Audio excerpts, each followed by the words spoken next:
Iyyaa yaalan taqiyyaa jechuun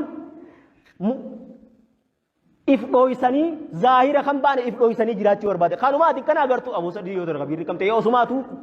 jettu if dhoysanii jiraachuu mistira isaanii ni dhoysan. Zaahira wanni baasanii jiran dhoysanii akkasii jiraachuu barbaadan jiru. Maali akkana je xabiyaan isaanii. Ikhwaana jechuun bar biyya teenya tana ni waajjira bar ikhwaanni hin jiru. Ikhwaanni baartii san bannaata siyaasaati ni beeyna dhaaban hangasum. Hangasan kana maa himu jira maaliif ati himne jettaan himi hangasan je dhaaban aha if dhoy taqiyya edaa isumaa if dhoysu jira malee yumaarisuuna karraa fi taqiyya dhoyfatanii jiraachuu barbaadanii je jarra kun wanni isaan beeytuun yujiduuna alqidaa nama khadda'uu ni beeytanii mi nama khadda'uu nama ganuu walkadhiba walghash namarratti kijibuu wahuma fadhe keessattuu kijibuu نما شودوا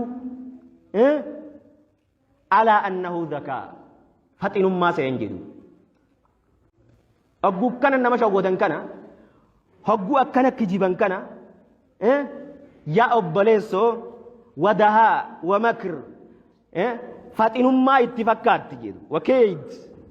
ولا توفتا بونيش وداجر يعني بوني اتفاقات تجد أكسي أمة يادو جدو ولكن ويمكرون ويمكر الله والله خير الماكرين توفتا godhan isaan diinittis hawaasattis mootummattis karuma hundaanuu ummata tooftaan jiraatu tooftaa isaan godhan caalaa rabbii tooftaatti godha jedhu biyya Masrii tana keessatti achitti ka isin jaaramte ganaan ikhwaana takka amma ejjennoo salafiyyaa akka namni mutalabbise isin irratti walitti hin goone hanga tokko isin ibseetiin jira ganaa ikhwaana yeroo inni jaarame irraa qaamee dubbachuu teenya isaan kun kijibummaa isaanii marraa meeqa mootummaa ta'uu daaddarra biyya Masrii tana jaanii wal jaaranii marraa shanii ol kufan yeroo aangoon isaanii irra dhayte isaan harka dhayte kanuma itti